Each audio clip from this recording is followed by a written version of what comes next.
Greetings. Assalamu alaikum. We are still in Surah number 2 and we reach Ayah 42 and the Ayah reads Bismillah ar-Rahman ar-Rahim وَلَا تَلْبِسُوا الْحَقَّ بِالْبَاطِلِ وَتَكْتُمُوا الْحَقَّ وَأَنْتُمْ تَعْلَمُونَ. Do not cover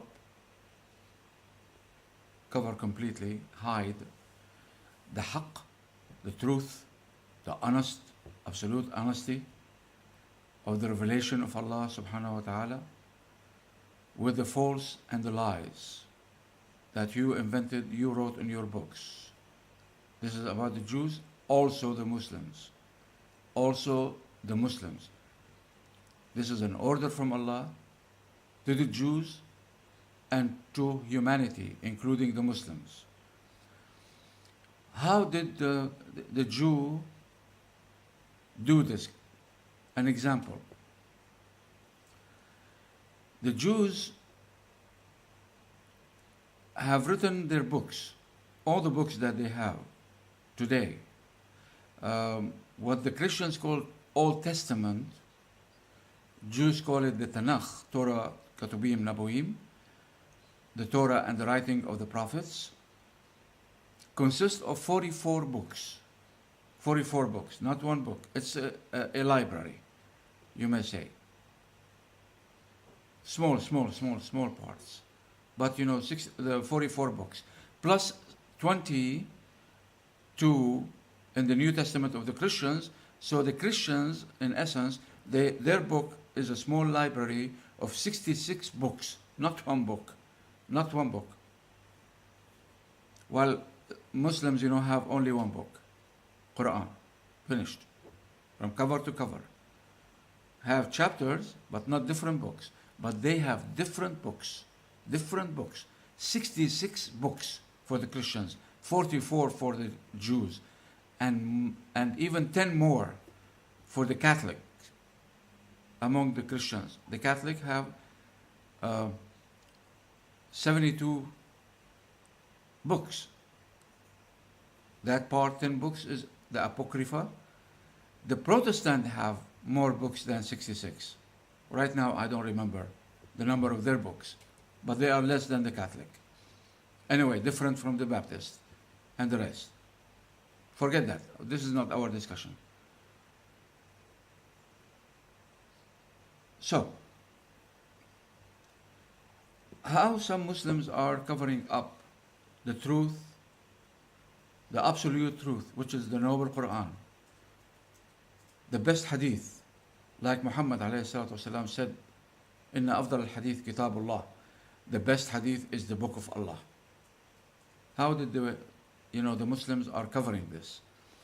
They are covering this in many ways. And I'm going to give you just couple of examples. And I mentioned this before.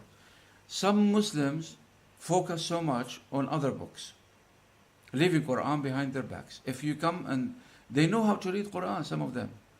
They know how to read correctly. You ask them about the meaning, they have no clue. And they will run. They will turn and run. They are unwilling to discuss because they know they are doing something wrong, something bad even. Some, go to books, written by people, by men. Okay, well, it is so difficult today to speak to the Muslims, trying to correct them. They are even in a worse state than the non-Muslims. Maybe the non-Muslims may soften their hearts if we give them proofs after proofs. But some Muslims, so forgive me, I'm not going to discuss anymore, about this ayah, وَلَا تَلْبِسُوا الْحَقَّ بِالْبَاطِلِ, because Muslims are doing an evil work against Allah and Quran. Regarding this, covering the truth with lies, false preaching, false teaching. So forgive me because, this will raise so many issues between you and some of my listeners, and I want to relay a message to you. I don't want to put rocks between us. I don't want to put walls. I want you to open your heart. Come to the Noble Quran. Let us study it together. Let us understand what Allah says. You have to change. You have to change. Please. Allah will not change us or how we are today. The miserable state we are in today will not change unless we change in our nafs. Our souls should change. We should come to the Noble Quran again.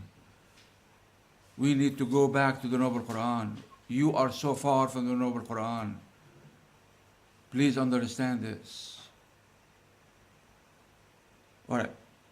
The next order in Ayah 43, Surah 2, it says, وَأَقِيمُوا الصَّلَاةِ.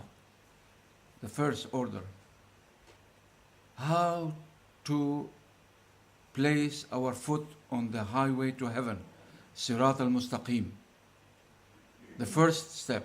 What is the first step? Aqimu salah. Now, when any Muslim hear Aqimu salah,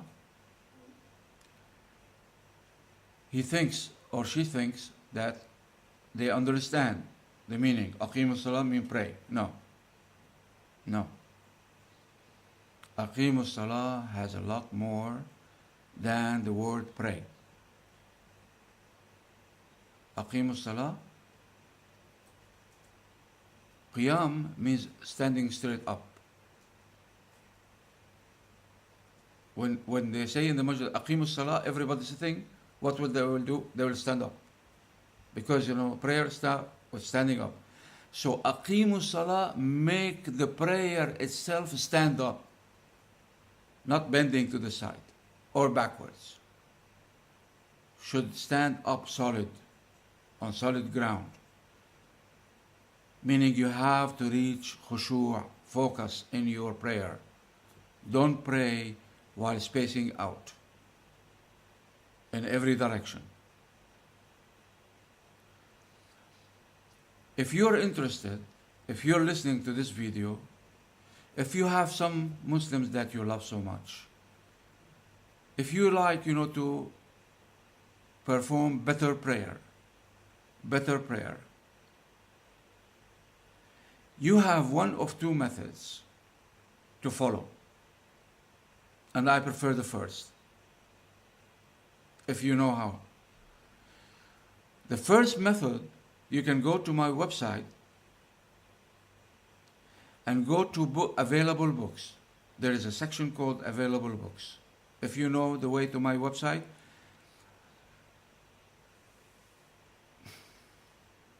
or better yet, let's do this the easy way.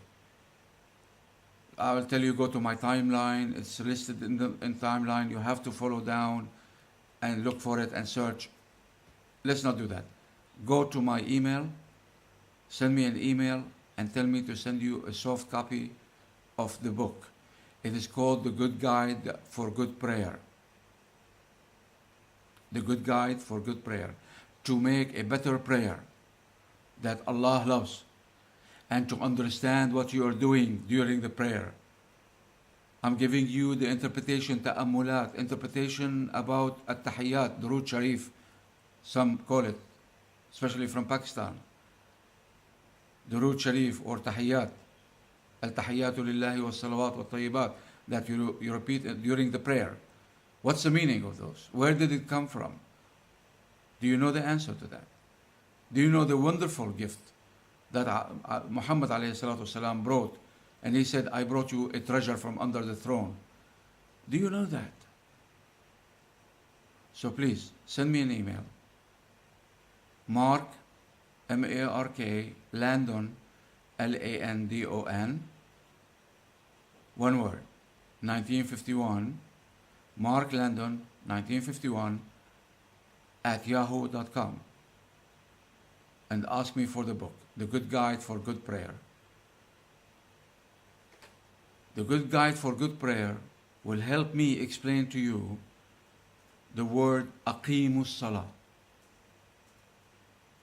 Make Salah stand tall, strong, on solid ground, proper, deserving manner. Make prayer back inside, deep in your heart, not just a ritual. We are not monkeys to imitate others. We see them pray, bowing and kneeling, we bow and kneel. We are not parrots to utter words without understanding. Please help me to help you out. Come, take, it's free. You don't have to pay a penny for that. It's free. And we Muslim love, if you give us something free, we love it. But if you say pay for it, you will not have a good response. Not in a thousand, one in a thousand or one in a million perhaps. We are in such a sad state, when it comes to paying money for the sake of Allah. And we are even worse in the issue of reading. We are not an ummah that reads. Well, it's supposed to, but we do not read much. Anyway, for those of you who are willing to improve their prayers, it's not a big book. It's 27 pages, maybe 30 pages. So you can go through it, in 15 minutes max. So please, if you like, to perform according to the order of Allah, we are reading in Surah 2, Ayah 43, وَأَقِيمُوا الصَّلَاةِ. Come, take my hand. Let me help you out. Let's work together to perform a better prayer, the kind of prayer that Allah loves. We'll continue Ayah 43 next time, inshallah. Assalamu alaikum.